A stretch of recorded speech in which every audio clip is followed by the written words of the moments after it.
Thank you, Andrew. Good afternoon, distinguished speakers and delegates. China, I guess, is often an interesting but somewhat intriguing subject. In the next 20 minutes or so, I shall try to set out the basic elements of the landscape of sport administration in the People's Republic of China, which is quite different from that in the Western world.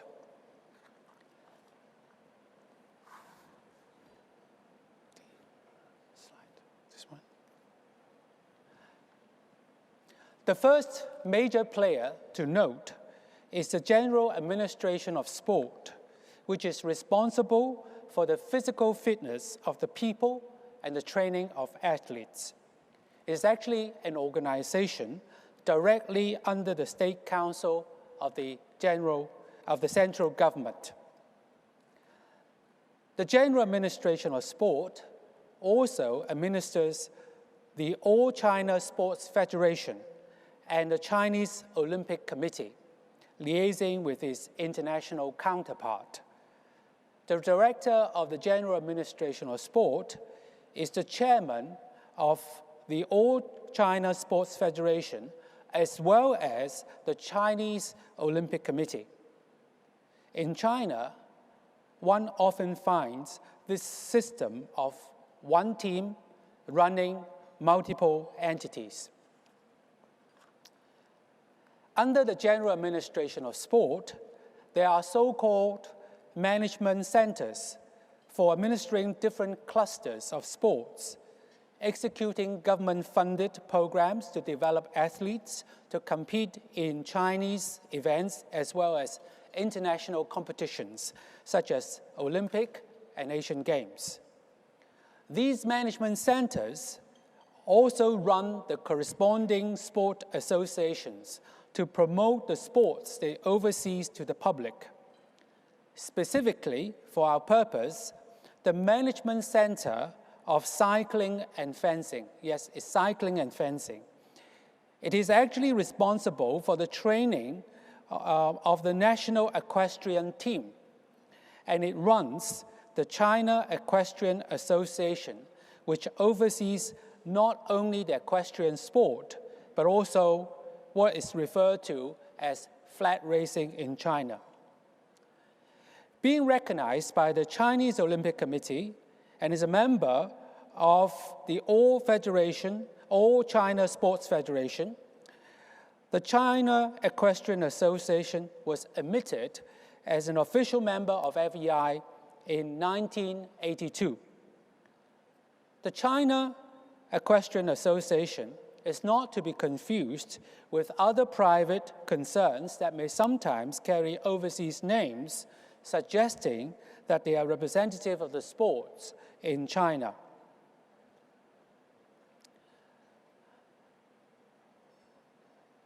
The law of sport of the PRC sets out the administrative framework for community sports, sports in schools, athletic sports, an NGO of sports, as well as sports-related legal responsibilities.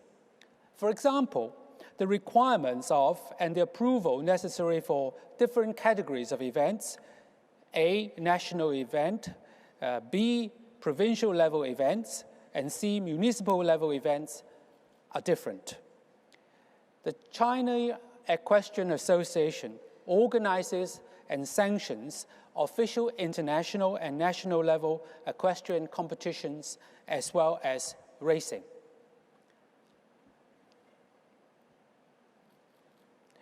There are actually other bodies that are relevant to the development of racing in mainland China. The China Horse Industry Association, which hosts the China Stud Book, was formed in 2002 under the Ministry of Agriculture through the merger of the China Thoroughbred Breeding Registration and Management Association and the National Horse Breeding Committee. With the support of the Hong Kong Jockey Club, the China Stud Book went back to the early records of thoroughbreds imported into China around 1996. The supply of feed and medications which are essential for the well-being of horses and hence the development of racing, is regulated by the Ministry of Agriculture, respectively, within the ambit of the Department of Animal Industry and the Vet Bureau. However, for feed and medications to be imported from overseas, another organization directly under the State Council, the General Administration of Quality Supervision, Inspection and Quarantine of PRC, or put more simply, AQSIQ, plays an important additional gatekeeping role. Similarly, AQSIQ plays an important role for the quarantine of horses that are to be imported to China.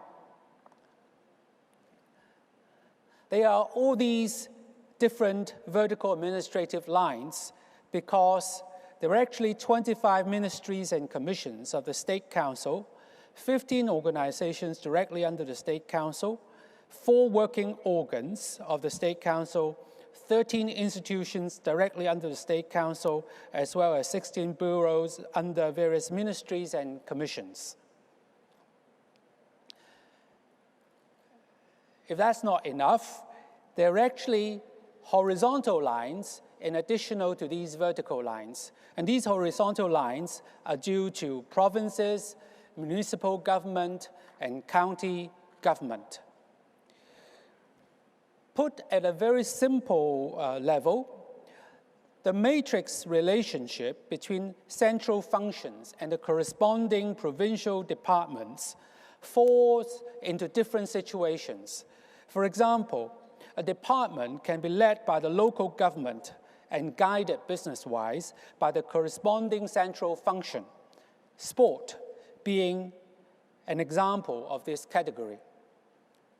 A department can alternatively be jointly led by the local government and the corresponding central function, public security being an example. And also, in certain situations, a local branch can be directly installed by the central function, a so-called vertically managed department. A China Entry, Exit, Inspection and Quarantine Bureau under the AQSIQ is an example of this category. Under the Ministry of Civil Affairs, the China Welfare Lottery was launched in 1987, originally as the China Welfare Fundraising Lottery and was subsequently rebranded the China Welfare Lottery. Since 1987, the cumulative turnover for China Welfare Lottery has exceeded 1,000 billion renminbi, or about 160 billion US, with a corresponding accumulated charity contribution of about 310 billion renminbi, or about 50 billion US. A distribution network of over 180,000 sales outlets has been established, boosting employment for about 400,000 people. Separately, in 1989, the first sport lottery, truly distributed nationwide, made its debut in Beijing. This was the 11th Asian Games Foundation Lottery, which eventually became the China Sports Lottery today. Under the General Administration of Sport, the China Sports Lottery celebrated its 20th anniversary in April this year, with an accumulated turnover over the last 2 decades of 735 billion renminbi, or about 120 billion US, and an accumulated community contribution of 212 billion renminbi, or 34 billion US. Currently, about 500,000 people are employed under the China Sports Lottery system. It is important to note that the welfare lottery and sports lottery are the only 2 permitted lotteries operated by the government. The matrix of central and local government structure also applies to these lotteries. So, some games may have to be approved at the provincial level, while others may be approved for the national level. The takeout rate at 32% minimum is high compared with the global industry, making sports betting based on the lottery model potentially uncompetitive, which might even inadvertently offer opportunities for underground operators. How wagering on horse racing would be organized or regulated is uncertain. What is certain is that the current takeout rate of lottery would not yield enough revenue to support racing. It should also be noted that gambling is illegal under the criminal law of the People's Republic of China.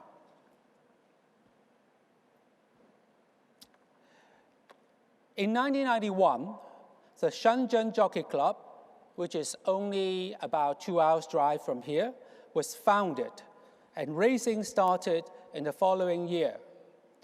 Shenzhen stopped racing with guessing games in 1999. There were probably questions over both the guessing games and financial sustainability. Guangzhou Racecourse, which is another hour away, was modeled after the Shatin Racecourse. It opened in the year 1993. In its heyday of 1994, each experimental race meeting attracted 20,000 spectators. There were 3 race meetings each week. This was probably the most popular regular racing program in mainland China. However, this popularity did not necessarily mean that it remained sustainable. In December 1999, the central and local governments ordered the Guangzhou Racecourse to stop. One of the main issues was integrity. The city center site of Guangzhou Racecourse has since been developed into a center for selling cars. In 2001, there was a scandal of unauthorized illegal betting at the Chengdu Racecourse. During the first China Western Minorities Equestrian Games. Subsequently, 5 ministries, including public security, industry and commerce, finance, tourism, and sport, jointly clamped down on unauthorized betting on races.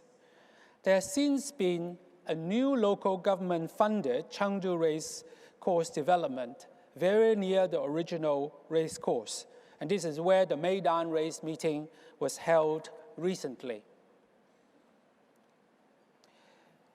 In 2001, Beijing Jockey Club attempted to relaunch racing by conducting trial races at the Beijing Tongsun Racecourse. Race meetings were held every Saturday from March to November. There were 8 races in each meeting, which on the average attracted about 1,000 racegoers each time. The races went live on Beijing TV in 2004, but unfortunately not for long. The Beijing Security Bureau warned the racecourse to stop unauthorized wagering on races.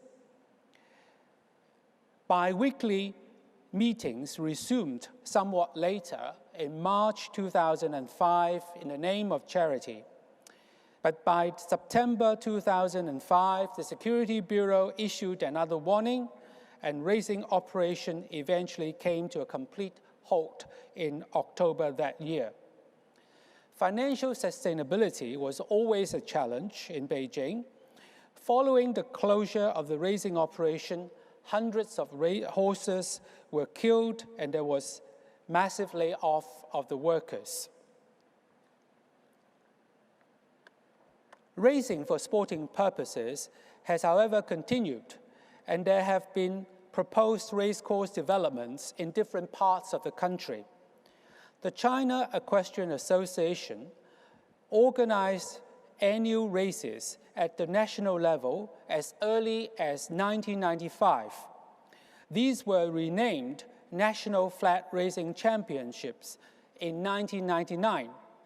The Jockey Club actually sponsored the Hong Kong Jockey Club Cup race held in Beijing in that year. And the club has since been supporting the China Equestrian Association in drug testing for the National Flat Racing Championships. The second national championship in 2000 was staged in Guangzhou Race Course, and shortly later, racing even became an official event in the 9th National Games hosted by Guangzhou. Ningbo Racecourse, quite near Shanghai, hosted the third national championships in December 2001. Unfortunately, this Ningbo Racecourse with a 1,600-meter dirt track, which was supposedly developed by the local government for race meetings every Wednesday and Saturday, was only used once for the national championships and was never again to be used.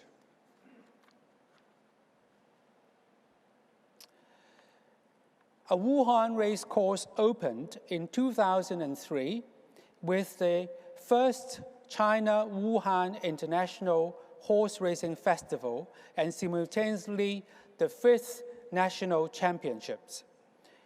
From 2008, weekly experimental race meetings were conducted, but only behind closed doors. After 3 years, these races were eventually opened to the public from the year 2011.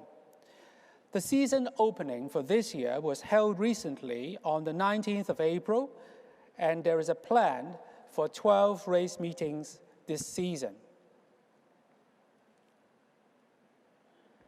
Nanjing International Racecourse, a substantial racecourse, opened in the year 2005 for the 7th National Championship that year. The racecourse also staged the national championships in the following year, but unfortunately, this has been left idle since and has been used as a car park for new vehicles. Due to financial viability, there were challenges with very basic requirements such as horse care and feed. Jinan Racetrack was opened in 2009 for organizing the 11th National Games. There have been no regular programs since. In the meantime, races between riding clubs have developed, an import of horses from overseas has developed. In 2011, the China Equestrian Association added a new event in its racing calendar, the China Jockey Club League Races, which later became the National Flat Racing Tour.